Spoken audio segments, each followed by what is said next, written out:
Vamos lá, irmãos, continuando aqui, nosso terceiro dia de aula de Religiões Comparadas 1 e 2. Estamos falando hoje sobre catolicismo romano, agora é nosso segundo bloco. Vamos continuar lendo aqui sobre esse período em que o nosso irmão Raimundo Oliveira, ele trata aqui como essa paganização da Igreja Romana, ou seja, o declínio que se deu ao longo dos séculos. Lemos aqui os primeiros 1000 anos.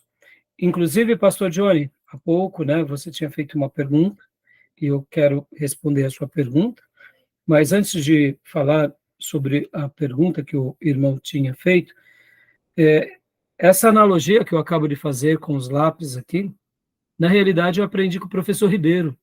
Nós estávamos na igreja durante uma época, e na nossa escola bíblica, o professor Ribeiro estava dando aula para toda a igreja sobre seitas e heresias. Como ele é um mestre em toda a teologia, e nesse assunto ele também domina muito, eu me lembro bem, você vê, uma simples lição não sai do nosso coração, né, irmãos? Como é importante a gente, muitas vezes, além da informação doutrinária, trazer uma explicação simples. E aí na nossa igreja, quando você vai lá, você vê que temos uma barra com uma madeira que divide a parte, é quase como se fosse uma soleira do teto. E aí o Ribeiro olhou para aquela barra, né, e falou: olha, irmãos, estão vendo aqui, ó, essa barra? Muitas vezes a igreja aí, eu lembro que ele dizia, essa igreja católica, ela começou aqui, ó, no comecinho, estava tudo certinho. Aí, de repente, ali na frente, aumentou 1 centímetro só. Aí foi quando ele usou a analogia. Só que aí passou 100 anos, aí aquilo que era 1 centímetro virou 1 metro.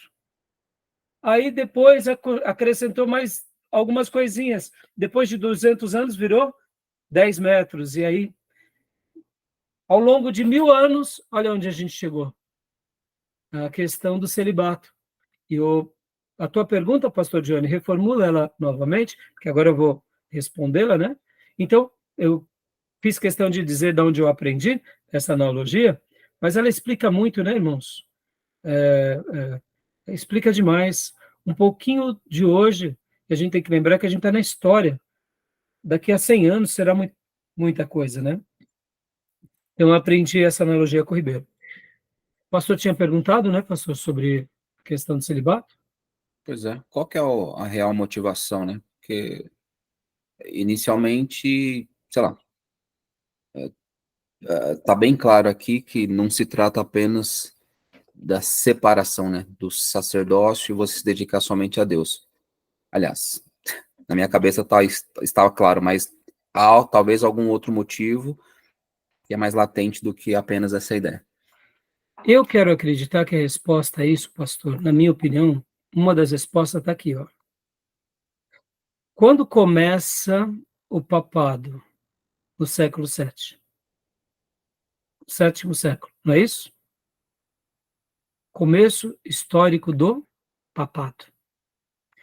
Quando começa o papado, você crava uma estaca de autoridade. E vocês têm que lembrar, como eu disse, no início da igreja, logo nos primeiros concílios, eram pelo menos 5 grandes grupos cristãos que iam representar Alexandria, Jerusalém, Antioquia, Roma e Constantinopla. Então, esses grupos, quando eles tinham que tratar sobre qualquer problema, eles sentavam, se discutiam, enviavam seus representantes e os pastores. Os séculos foram se passando, e ao invés de 5 grandes grupos, resumiram-se em 2, Roma e Constantinopla. E aí vem aqui no sétimo século, no ano 609, inicia o papado, ou seja, trazendo e centralizando toda a cristandade agora a um único líder. Mesmo sabendo que Constantinopla não aceitou, o Império Bizantino não aceitou essa autoridade, mas eles trouxeram de uma forma ou de outra. Você concorda comigo que aqui, com o início do papado, você deu um poder sobre-humano agora a quem? A um líder religioso? Porque até então, quem era que tinha autoridade monárquica no seu país?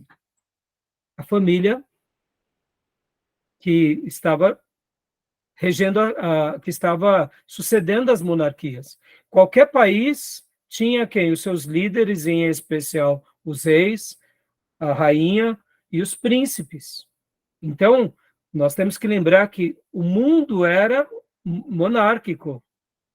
Mesmo que tivessem as suas democracias, mesmo que tivessem ali os seus senados, a influência grega, romana, podem ver que o próprio Império Romano nasce a figura de quem? Do imperador, e nasce a figura do imperador como Deus, inclusive.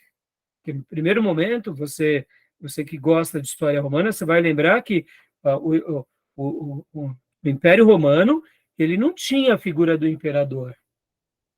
Aí depois nasce a figura do imperador, e depois nasce a figura do imperador, que também era visto como Deus. É praticamente ali a divinização do imperador. Então, perceba, vamos pegar agora aqui o caso dos romanos. A família dos líderes, ou seja, dos governantes romanos, eles dominavam sobre Roma, sobre os seus impérios, mas como que acontecia com as outras nações? As outras nações também tinham as figuras dos seus reis, ou os novos reis que dominavam, e as suas famílias. No momento em que você centraliza a maior religião desses dias e dá a uma pessoa a autoridade dela, praticamente como uma autoridade sobre todas as nações, ele se torna uma figura mais poderosa do que os reis, porque cada nação tinha o seu rei, mas agora todas as nações cristãs estavam debaixo de uma autoridade, quem era o Papa. Assim também, não só esse Papa poderia criar uma dinastia papal, porque ele casava-se, mas também temos as dinastias religiosas dos padres, dos bispos, dos arcebispos. Então, perceba que passam-se praticamente, vamos lá, ano 609, e aí vem aqui praticamente 300 anos depois, quase 400 anos depois, a ruptura. Ou seja, a partir de hoje vocês não poderão mais ser casados. Para quê? Para quebrar essa ruptura dessa linhagem, esse domínio. Porque mesmo que o nome seja um nome protestante, celibato, mas a ideia aqui não é uma ideia bíblica, aqui é uma ideia política. Assim como também o Papa, automaticamente, rompia-se o quê? O domínio dele, porque não era só o sacerdote padre, mas era o padre, o bispo, o arcebispo e o Papa. Ou seja, todos não podem mais casar. Podem ver que esse é um período crucial na história, que a gente vê que a partir do papado, até por volta do ano 1100, que nascem as explosões do quê? Das cruzadas. Curioso, não? Estão entendendo?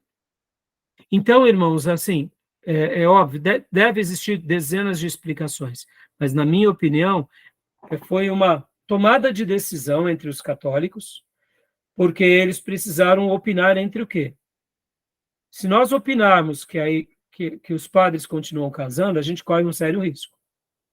Por quê? Porque eles vão continuar casando, e quem vai ficar na liderança da região é os filhos, ou os netos, e quem vai ficar no domínio de todas as coisas são as famílias sacerdotais. Não vão ser mais somente os príncipes, né? Então, essa é a minha opinião. E por essa razão, cria-se essa ruptura e você preserva a religião. Parece que foi uma boa coisa, mas, irmãos, é isso que é o problema. Mesmo quando você tenta melhorar, muitas vezes só piora. Dentro do catolicismo ortodoxo grego, eles não têm esse problema, os padres lá casam. Então, perceba, só que lá não tem a figura do Papa. E lá também não tem a figura da infabilidade papal. Porque o líder, que é, no caso, o patriarca, ele também erra, ele é questionado. Então, percebam que o catolicismo grego, o catolicismo ortodoxo grego, para nós que a gente não tem contato, ele acaba tendo valores, na nossa perspectiva, até um pouco mais cristãos. Mas, irmãos, eles também sofreram desses males, eles também sofreram de várias alterações, então, aqui não vai dar tempo de estudar ele, mas seria interessante conhecer mais a fundo, né, os católicos ortodoxos gregos, tá bom? Então, explicou, pastor? Explicou. O que me assusta é que não se trata apenas da proibição, né? Você vê que no ano 74 proíbe, 1075, eles devem se divorciar.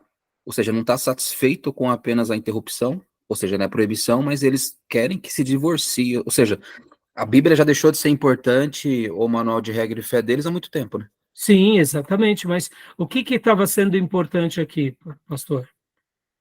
Deixa eu lembrar de um outro detalhe histórico aqui. Quando foi a grande cisão entre católicos ortodoxos gregos e católicos romanos?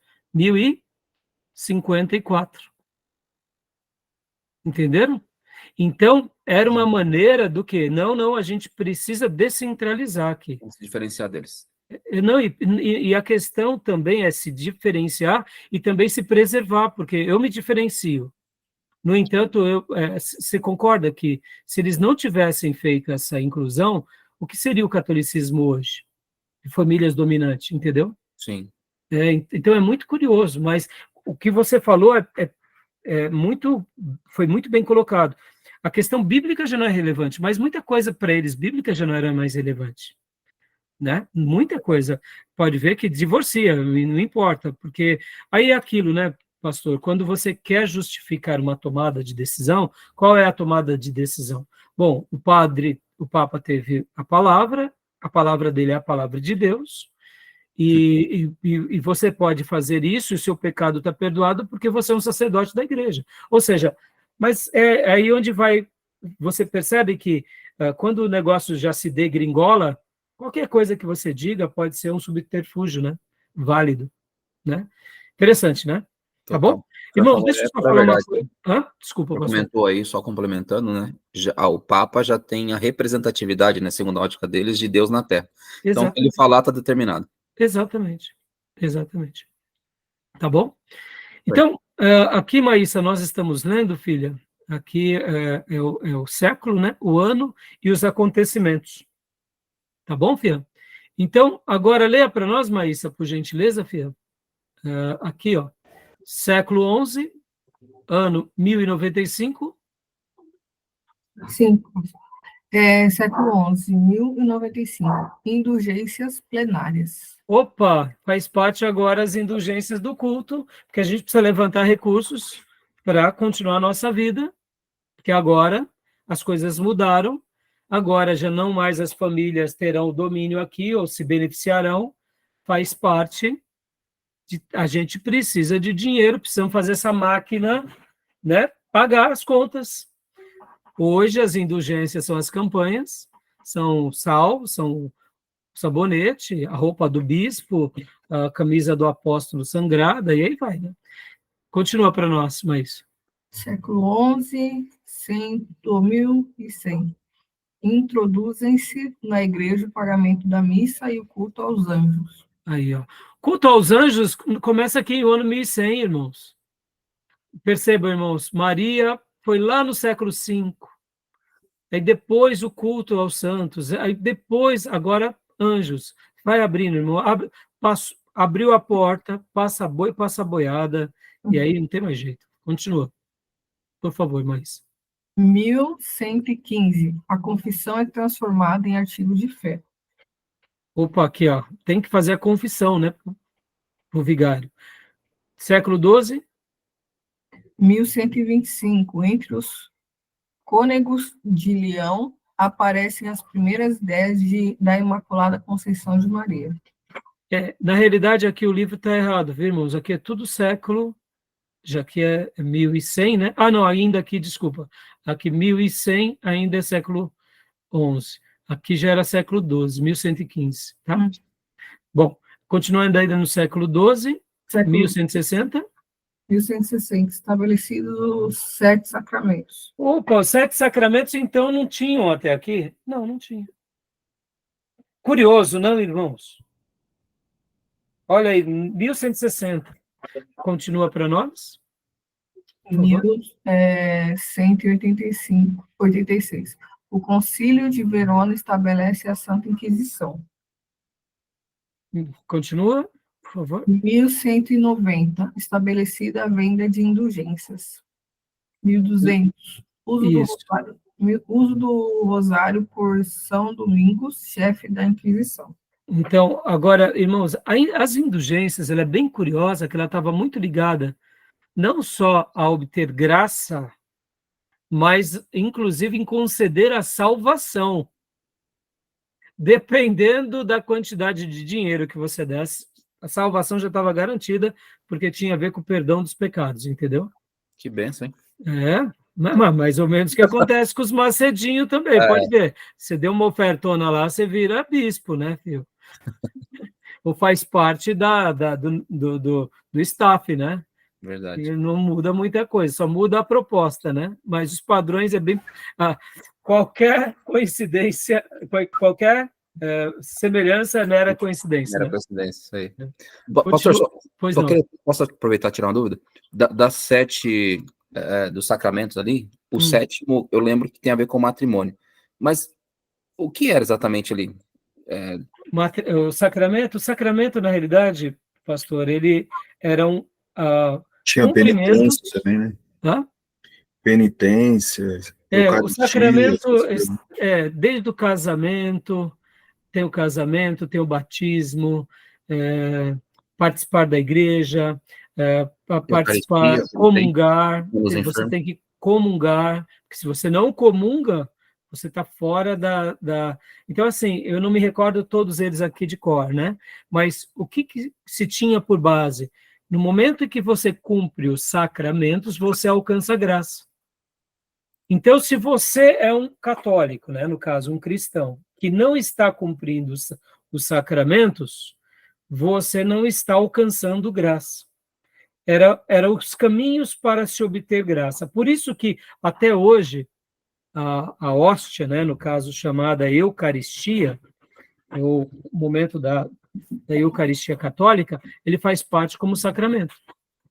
Porque se você não fizer parte da Eucaristia, que é a ceia católica, né? Por que essa palavra é Eucaristia? Quando Jesus pega o pão e o vinho e dá graças, né, e tendo dado graças, essa expressão deu graças é caris, então ele deu graças, então é a Eucaristia, é o ato de dar graça. Então, a ceia nossa, que para eles depois vira, no caso, a Eucaristia, que é a hóstia, então é um dos sacramentos. Assim como o batismo, pode ver que você batiza, já deixa de ser pagão. É um sacramento. É o casamento, é um sacramento. Então, pertencer à Igreja Católica é um sacramento. Então, se você deixa a Igreja Católica, você... Né? Então, já eu até vou abrir aqui para nós, para recordar, quais são os sete sacramentos. Deixa eu abrir aqui. Mas você respondeu a minha pergunta. Mas é isso, entendeu? Aqui, os sacramentos da nova lei foram instituídos por Cristo e são em número de 7, a saber, batismo, confirmação, Eucaristia, penitência, unção de enfermos e a ordem e o matrimônio. Esse a ordem eu não me recordo o que seria. A penitência seria o que? Jejum? A penitência seria, assim, tudo que você faz para obter o perdão dos seus pecados, subir as escadas, votos que você faz com relação aos santos, pedindo perdão e cumpre, é um ato de penitência. É bem parecido com os dias de hoje, então, né? Essas penitências. Seria mais ou menos isso, Gil, né? Então, você vê, irmãos, parece bobeira, mas quando a gente começa a ter os nossos credos, também protestantes, e põe neles uma bênção, a gente também pode estar correndo o risco de estar criando os nossos sacramentos. Como discernir um sacramento de uma ordenança, ou de uma boa prática, ou de um costume. É aí onde entra conhecer mais a Bíblia, saber discernir uma coisa ou da outra, né? Tá bom, meus irmãos? Beleza, pastor? Beleza. Esse aqui, ó, batismo e a confirmação. Confirmação, se não me falha a memória, é a crisma. O que é a crisma para o católico? A crisma é quando o católico recebe o batismo com o Espírito Santo, como foi no dia de Pentecostes. Então, quando você é batizado, aí depois você tem a primeira comunhão, não tem? Então, tanto dentro da primeira comunhão, que é a Eucaristia, aí depois tem também esse lado da confirmação, que é quando você é crismado. Para o católico, a celebração de crisma é você estar recebendo ali o Espírito Santo. Inclusive, esses dias atrás, a minha irmã, não sei de onde ela arrumou, mas ela pegou uma foto, inclusive minha, quando eu fui crismado. Ela tirou, a família tirou, eu tenho uma foto quando eu fui crismado. Na minha cabeça, faz parte dos rituais católicos, né? Então, mas depois, quando eu fui estudar naquela mesma época, eu falei, o que seria a crisma? É quando você recebe o Espírito Santo. Mas, assim, é uma coisa mais litúrgica, né, irmãos? Porque, de fato, não é uma coisa mais pragmática, né? O católico, esse fenômeno de receber o batismo com o Espírito Santo veio depois com o advento dos católicos carismáticos, né? Mas antes não era assim. Tá bom? Beleza, pastor? Legal, Tá agradeço. bom até aí? Bom, onde E o estava? pagamento da missa, pastor? Como? Seria o quê? O pagamento da missa? O pagamento da missa, onde está aqui? Seria como, sei lá, pagaram para fazer... O pagamento da missa e o culto aos anjos? Irmão, aqui eu não me lembro bem os detalhes, né? Porque são muitos, mas assim, o católico, como o protestante, tem todos os seus critérios, né? Por exemplo, a gente não dá o dízimo, as ofertas, né? Então, é claro que eu não me recordo agora se esse pagamento da missa está mais ligado à sua frequência à missa. Será um carnezinho que eles tinham? Eu não sei te dizer, eu não me recordo agora. O carnê, essas coisas, a gente pode colocar mais dentro das indulgências, né? Venda das indulgências, venda da bênção. Mas o pagamento da missa, eu quero acreditar, eu não me recordo agora. Estava mais ligado a esse lado de você não pode faltar a missa, você tem que ir para a missa. Sabe aquela questão? Está indo na religião? Você é da religião. Se você não está, é porque você não é. Entendi. Não importa se você está indo na marra. Eu quero acreditar que é isso, tá? Depois eu posso até tirar essa dúvida, tá bom? Porque, irmãos, é óbvio, né? Cada item desse que está sendo aqui colocado pelo professor é só um detalhe, né? É um detalhe que tem vários desdobramentos, tá bom? Então, para a gente concluir aqui, porque eu já estou até atrasado na minha pauta, meus irmãos. Então, paramos aqui, né? 1200. Então, leia para nós, Gil, agora aqui, 1215, século XII. Só pode ler direto aqui para nós, Gil, por favor. 1215, a transubstanciação é transformada em artigo de fé. Vocês lembram o que é a transubstanciação? Não lembro. Que no cálice, ou seja, e no pão, que no caso é a hóstia, quando você ali contém dentro daquilo, tem o sangue de Cristo e tem o corpo de Cristo. Por isso que você tem que comer, ou no caso, participar, né, da Eucaristia com toda reverência, porque tem a consubstanciação e a transubstanciação. Desculpe. A consubstanciação é que contém, e a transubstanciação é que no momento em que você toma a Eucaristia, aquilo se transforma em corpo de Cristo, e aquilo se transforma em sangue de Cristo.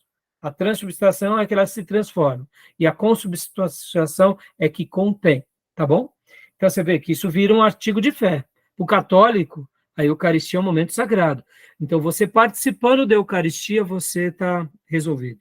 Porque a bênção de Deus está com você, porque agora o corpo de Cristo e o sangue de Cristo você participou. Porque lembra que Jesus disse que aquele que não comesse a minha carne e bebesse do meu sangue não tinha parte comigo. Agora eu tenho. Então, eu sou de Deus.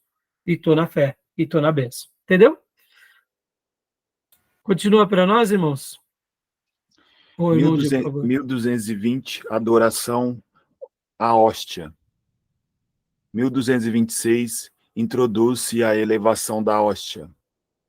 1229, proíbe-se os elogios à leitura da Bíblia. Não, leigos. Perdão. Leigos.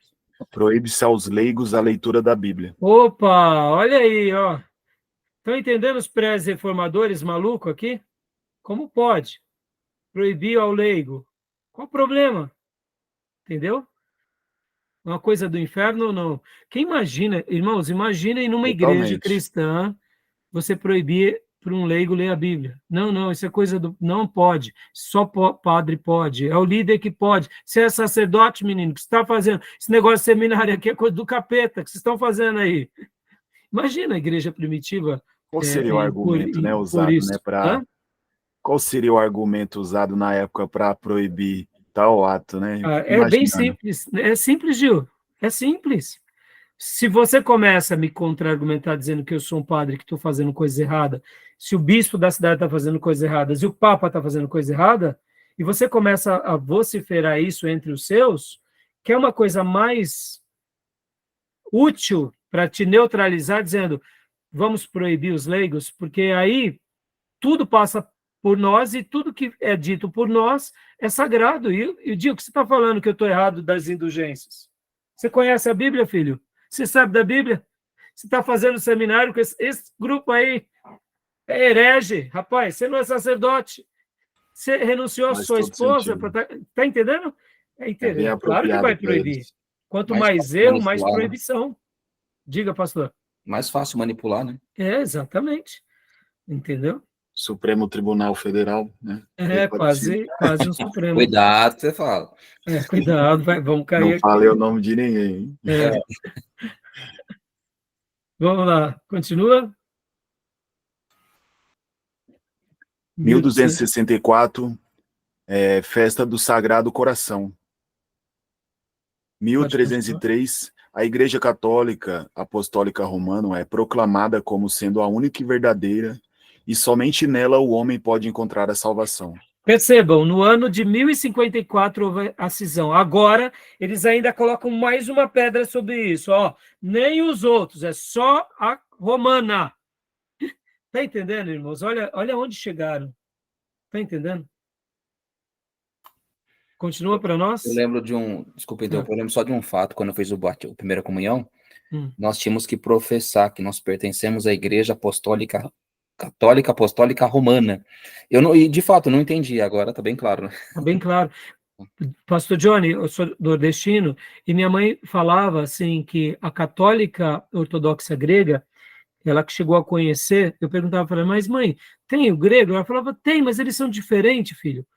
Lá as coisas são diferentes, não sei o quê, mas nunca ficou claro na minha cabeça, e pode ver, o Ocidente, irmãos,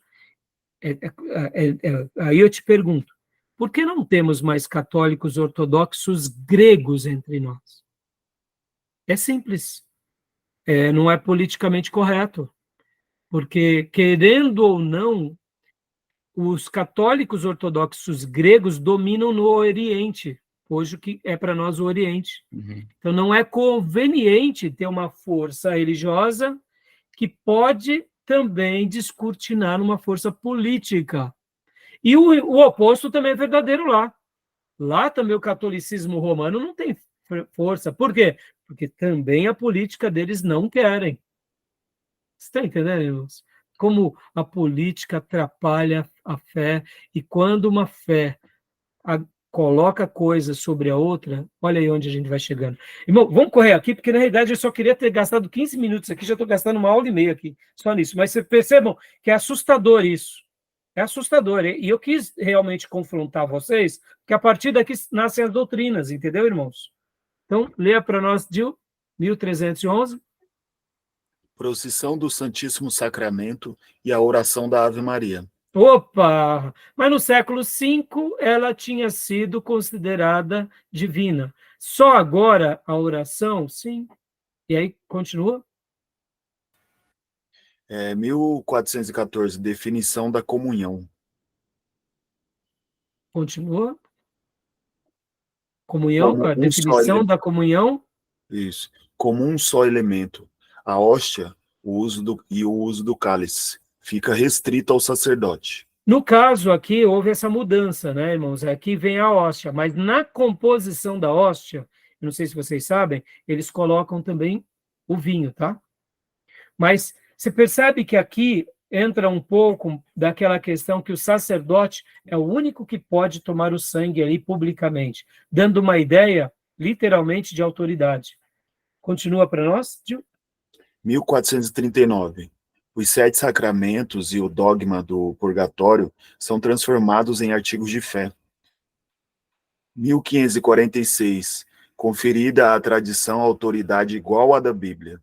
Opa, aqui, olha só, em 1517 nasce a Reforma Protestante, aí aqui nasce, pouco depois, a Contra-Reforma Católica, e aqui eles tiveram que agora chamar para si essa autoridade. A Bíblia foi feita por nós. O que vocês estão falando sobre ela? E é a partir daqui que nasce também o quê? Vocês vão ver os apócrifos. Continua. 1500. 1562.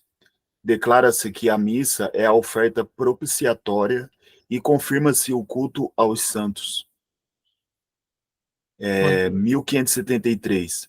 É estabelecida a canonicidade dos livros apócrifos. Olha aí. Eles primeiro chamam para si a autoridade, que elas, é como se a Bíblia pertencesse a nós. Nós que a construímos. E nós dizemos o que é, o que não é. Inclusive, os apócrifos não são, mas apócrifos são canônicos. Continua? 1854. Definição do dogma da Imaculada Conceição de Maria. Irmãos, aqui a gente vai ver com maiores detalhes, mas essa ideia da Imaculada Conceição de Maria já é, sabe aquela questão que eu falei, progressão geométrica? Olha lá, voltando aqui rapidinho, bem rapidinho. Aqui, ano de 500, não, aqui, Maria proclamada Mãe de Deus, ó, 431. Aí a gente vê, aqui, ela, em outra data, aqui, Ideias da Imaculada Conceição de Maria. A gente vai vendo que vai tendo uma progressão, né? Vai tendo uma progressão, a Maria. E agora, olha só, aqui, ó, 1311, a oração de Ave Maria. E agora aqui, ó, o dogma da Imaculada Conceição de Maria. O que seria isso, em outras palavras? Maria não teve pecado quando nasce. Ela é imaculada. Como assim, pastor? É bem simples isso.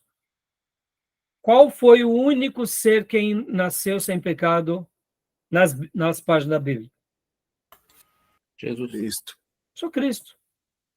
Todos nasceram em pecado, todos, o termo todos. Mas como que você vai colocar ela como um ser divino se ela tem pecado?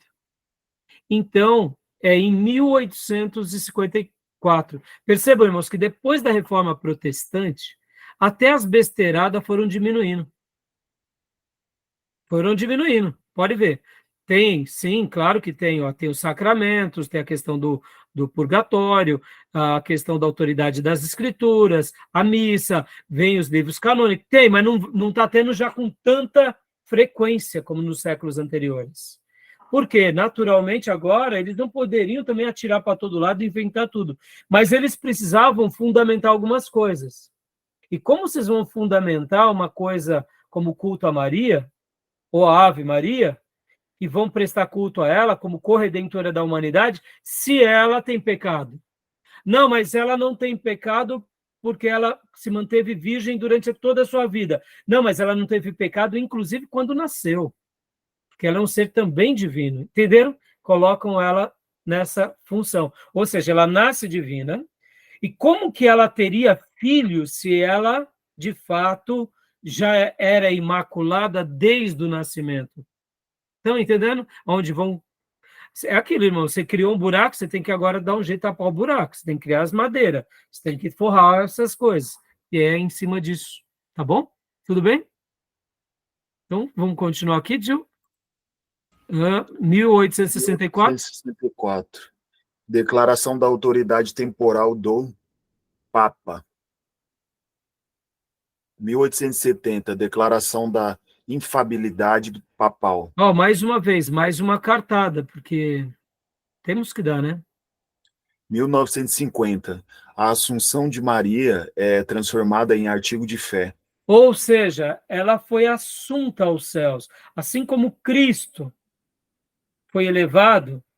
Pera lá, pastor, então quer dizer que eles primeiro começam a falar que ela tem um lado divino, depois ela vai sendo adorada, depois constroem uma teologia, e depois nessa teologia ela não tem pecado, e depois ela é elevada. É isso aí. Entenderam, irmãos? Tá bom, meus irmãos? Pastor, Hum. essa construção, eventualmente, eles estão se baseando por alguma coisa. É apenas as falas papais ou há documentos que eles resgataram ao longo da história que eles tentam trazer a comprovação disso?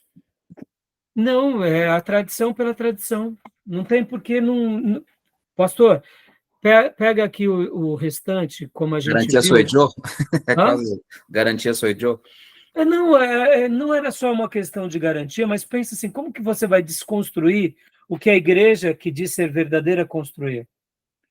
Até questão de Concorda? comércio hoje, né? Se hoje fala, reavaliamos aqui, Maria não é mais Deus. Acabou Pronto, tudo, né? acabou. Tudo, ruiu tudo. Acabou. Exatamente, entendeu? Exatamente. Bom, a gente vai ver nas apostilas, inclusive, para vocês terem uma ideia, eu tenho aqui a Bíblia de Jerusalém, mas eu vou trazer a citação.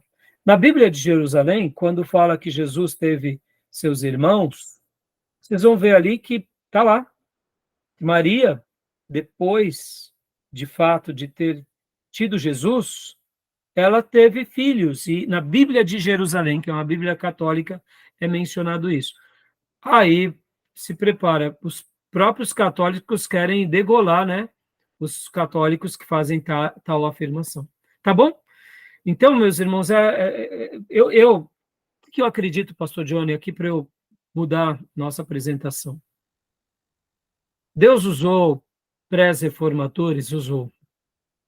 Deus usou Lutero, usou. Deus usou muitas pessoas, usou. Quem sabe um dia o próprio catolicismo cai em si, mundialmente, e voltem somente às escrituras. E, de fato, digam, não, estamos errados. Só que você tem todo um império, você tem toda uma economia, você tem toda uma tradição, você tem toda uma cultura, você tem toda uma guerra espiritual. Irmão, vocês percebem que, ao tratar de religiões comparadas ou seitas e heresias, a gente está lidando com guerra espiritual o tempo todo?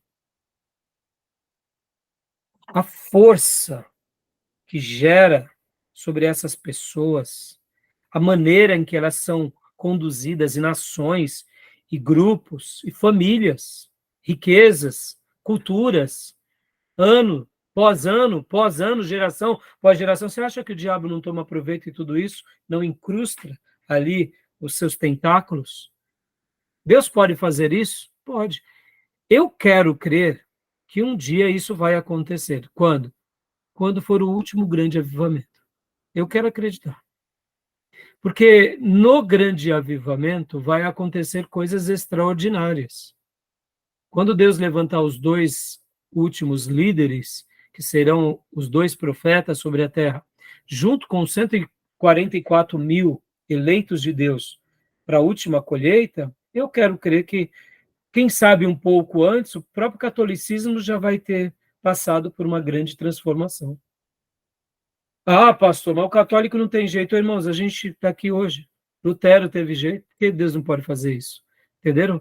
Então, assim, mas é muito difícil. Se não for uma intervenção direta, por isso que a gente, quando tivemos o módulo anterior, que foi História dos Avivamentos, ele é lindo nesse sentido. Porque num avivamento, Deus quebra essas barreiras, Deus rompe esses grilhões da religião, das culturas, dos demônios, coisas que estão realmente ali presas naquelas vidas e tradições, né? Então, mas aqui ficou bem claro para nós como as coisas são complicadas, tá bom? Irmãos, rapidamente agora, vamos aqui para os outros materiais, senão, né? Alguma outra pergunta? Pastor, te respondi ou não? Sim, respondeu sim.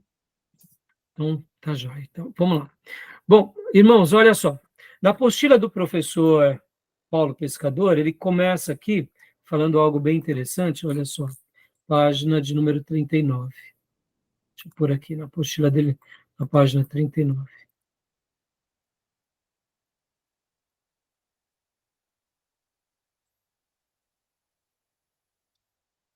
Vamos ler rapidinho, a gente vai dar uma pincelada e já vamos para os slides e para os outros materiais. As 12 grandes religiões do mundo. Ele vai tratar aqui cristianismo, judaísmo, islamismo, hinduísmo, budismo, shintoísmo, jainismo, sikhismo, confucionismo, taoísmo, zoroastrismo e animismo. E aí vem o cristianismo. Leia para nós, Tomé, por gentileza, essa parte, por favor. Cristianismo, origem, Israel. Está me ouvindo? Estou te ouvindo, pode continuar. Tá. Origem, Israel, ano 30 depois de Cristo. O cristianismo, como o judaísmo e o islamismo, professa a fé em um só Deus que se revela por meio de profetas. Os cristãos, porém, não se satisfazem por confessar que Jesus é o maior dos profetas. Insistem que ele é a encarnação de Deus. Sendo assim, conforme expressa o pastor Cláudio Honor de Andrade, o cristianismo é uma religião fundada com base na vida e nos ensinos de nosso Senhor Jesus Cristo. Tem como base os escritos dos profetas do Antigo Testamento e dos apóstolos vocacionados e treinados por Jesus. O cristianismo não é e nunca foi uma seita judaica. Constitui-se no cumprimento fiel das promessas feitas aos patriarcas, reis e justos de Israel, e a plenitude da religião anunciada pelos profetas hebreus durante o Velho Pacto. Visto ser este estudo parte de um curso teológico cristão, torna-se desnecessário fazer uma exposição sistemática sobre o cristianismo. Voltaremos a tratar desse assunto no capítulo 10. Joia. E aí a gente vai pincelar um pouco já o capítulo 10, mas a gente vai fazer um intercâmbio aqui com o material do professor Sidney.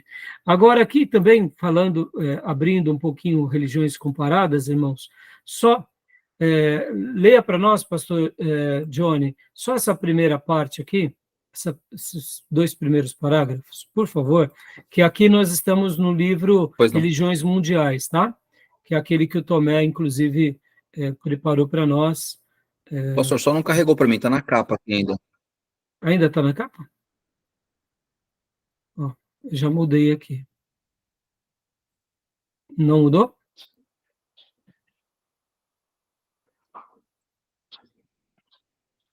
Não mudou? Já Não carregou, mudou. já. Já? Pode ser que...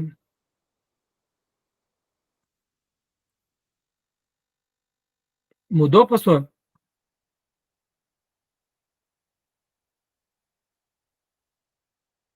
Pastor Johnny?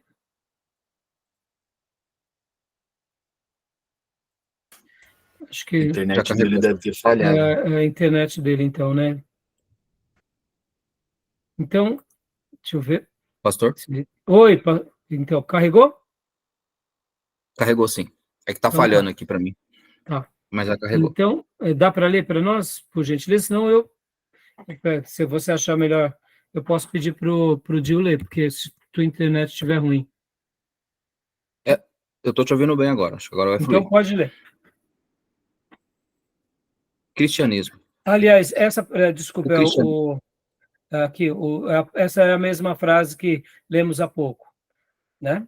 Beleza. Essa frase. Agora lê essa segunda em diante. Vou a por partir favor. do judaísmo, então? Isso.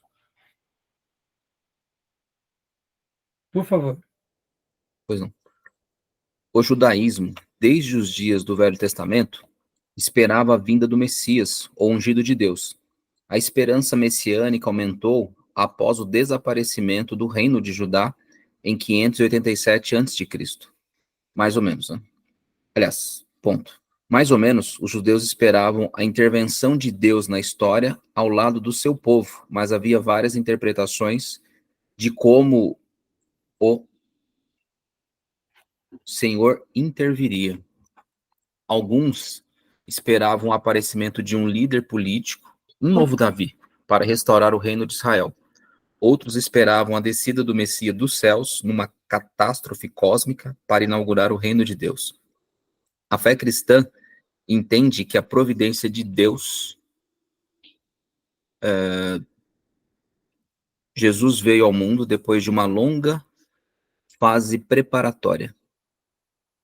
Abre aspas. Vindo à plenitude dos tempos, Deus enviou seu filho, Gálatas 4:4.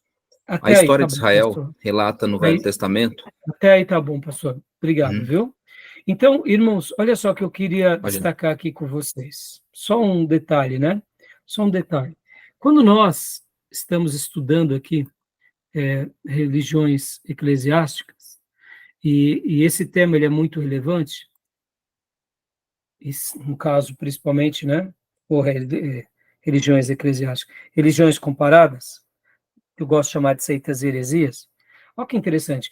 Agora a gente está falando do cristianismo para falar do catolicismo. Mas eu queria abrir um leque aqui com vocês, rapidamente. Antes de nós sermos considerados cristãos e recebermos esse adjetivo, né, de cristãos, e esse título de esse sufixo, né, que nos leva a ser chamado do cristianismo, olha só que interessante. Se a gente fosse ver a ferro e fogo, o cristão, quando ele surge ali nos seus primeiros 200 anos, eles praticamente eram judeus que seguiam o Messias. Concordam comigo ou não? Sim. Em outras palavras, eles eram judeus que adoravam o Messias. Bom, com o advento da criação da igreja, com a expansão da igreja, agora eram gentios que estavam sendo evangelizados por judeus, que agora aceitavam a Jesus como Salvador, que era um judeu, e aprendiam as boas novas, que era a síntese do Evangelho, e o Velho Testamento. Ou seja, eram gentios que agora eram também incluídos à fé judaica. Então, em última instância, poderíamos dizer que a nossa fé, e a gente sabe disso, é óbvio, porque o cristianismo ele está sedimentado sobre o solo do judaísmo, não era nem um pouco estranho eles se considerarem meio judeus. Como hoje nós, por exemplo, somos considerados meio judeus. Pode ver, nós temos um pai chamado Abraão, nós temos todo um Velho Testamento maravilhoso, livros históricos, proféticos, poéticos, ou seja, profetas maiores, profetas menores, que são nossos livros. E temos a grande revelação de Deus por meio do Evangelho, que mostra o próprio Salvador, que é um judeu, e de contrapartida ele escolhe 13 apóstolos, e desses 13 fazem um representante da última revelação, sendo que ele inclui alguns discípulos para participar dessa revelação sob a autoridade desses também judeus, que é no caso dos escritos de Marcos, que está sob a supervisão de Pedro, e Lucas, que está sob a supervisão de Paulo. Ou seja, é uma obra de judeu, é uma obra de hebreu. Então, a nossa fé ela é uma fé totalmente baseada em toda a construção judaica. Então, assim, por que eu estou falando tudo isso, né, irmãos? Quando a gente fala, né, somos cristãos, eu gostaria de dizer que não tem como você separar o cristianismo dessa origem, dessa fundamentação, tá bom? Agora, é claro, não é tradição dos homens. Estamos aqui seguindo o modelo da igreja primitiva, tá bom? Beleza até aí? Tranquilo? Deu para entender ou complicou a cabeça de vocês? Beleza. Não? Né? Eu quis destacar porque tem hora que a gente olha assim e fala assim, não tenho nada a ver com os judeus. Eu não sou um cristão, sou um judeu. Eu sei disso. Mas o nosso cristianismo ele é totalmente baseado em toda a história do passado desse povo, dessa nação, daquilo que aconteceu naquela geografia, daquela Terra Santa, sendo usado aqueles profetas que falaram do nosso Salvador, e que tudo começou com um homem chamado Abraão e fez dele, que era um gentil, o pai de muitas nações. Acabou. É interessante isso, que a gente olha com mais... olha com menos barreira, né? Bom, vamos aqui para os slides agora do professor Sidney, rapidamente. Né?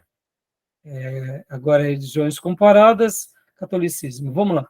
Maísa, leia rapidamente aqui para nós. Vamos dar uma corrida. Catolicismo romano. João foi o último discípulo a morrer. Depois da tomada de Jerusalém na conquista pelos romanos e a última grande revolta judaica de Massala. Entre os anos 66 a 74, passa a ficar maior a diferença de cristão e judeu. O império passa a dar uma taxa aos judeus, os fiscos judaicos. Esse imposto não foi aplicado aos cristãos, mas somente aos judeus. Por volta, então, do ano 80, o cristianismo já era considerado distinto do judaísmo. Por que era distinto? Leia-se distinto, mas não leia antipático, tá? Entenderam? Uma coisa, você é judeu. Para mim, Jesus é um profeta, ele não é o meu Messias. Não, para mim, ele é profeta e é o meu Messias que eu adoro. Então tudo bem. Mas percebam que até a destruição do templo, o que os cristãos iam fazer livremente? Iam adorar a Deus no templo. Vocês conseguem entenderem isso? Conseguem notar esse lado? Não parece estranho para nós, né? Paulo indo ao templo adorar a Deus? Não é estranho? Quando Paulo chega para Timóteo e diz, Timóteo, já que você tem parentesco judaico, faça algumas cerimônias judaicas, porque assim você será bem visto entre judeus e entre cristãos. Mas não parece uma coisa meio esquisita? Quando Paulo, ele na sua última viagem, que ele vai para Jerusalém, e depois ele é preso, é levado para Cesareia, e depois ele vai para Roma, ele faz um voto, ele rapa a cabeça, lembram disso? Vocês lembram, irmãos? Lembro. Olhando de uma forma assim, sem o estudo, é estranho, né? O apóstolo dos gentios fazendo voto judeu. Aí eu te pergunto, tinha algum problema ele fazer isso? O que vocês acham?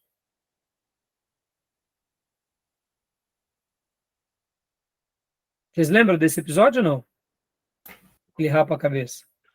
Eu me recordo, bom, me recordo dele rapar a cabeça, né? O motivo pelo qual ele rapou, eu já não lembro. Era um rito judaico de purificação, e Paulo, como ele queria ir para Jerusalém, porque ele tinha o desejo de pregar aos seus compatriotas e depois ir a Roma, ele achou que fazendo isso, ele teria o quê? O apoio dos seus patrícios. Tipo assim, vocês estão dizendo que eu sou um herege, que agora eu vou contra? Não, olha aqui, ó, eu continuo vindo aqui adorar a Deus. Então, por quê? Porque ele era um gentil, ou melhor, um judeu, mas ele tinha uma missão entre os gentios. Mas ele podia circular entre essas duas fés. E Timóteo, a mesma coisa. Quando ele fala para Timóteo também fazer ali a circuncisão, o que ele estava querendo dizer? Timóteo, por que não? Você terá mais acesso entre os judeus. Perceba, ele pede isso a Timóteo, ele não pede isso a Lucas. Por que Lucas ele não pediu para fazer a circuncisão? Porque Lucas já era gentil. Na cabeça de Paulo, isso tudo era muito resolvido. Então, por que eu estou falando isso, irmãos? Ser distinto não quer dizer ser antipático, tá bom, meus irmãos? Essa antipatia, ela nasce na história. Essa antipatia nasce depois para frente. Essa antipatia nasce por parte dos líderes religiosos que eram anti-Jesus e os apóstolos. Mas pode ver que Jesus, ele sabia ir até os religiosos, pregava a eles, censurou-os algumas vezes, mas ele estava disposto a perdoá-los. Pode ver que as portas do reino dos céus foram abertas, inclusive, para os líderes religiosos. Tá bom? Tudo bem até aí? Tá bom? Já deu nosso tempo, meus irmãos. Mais alguma pergunta? Não. Quer falar, Maísa? Não? Alguém perguntou? Alguma dúvida? Então, eu vou fechar aqui essa gravação e a gente vai abrir a última gravação, tá bom, meus irmãos? Parar aqui.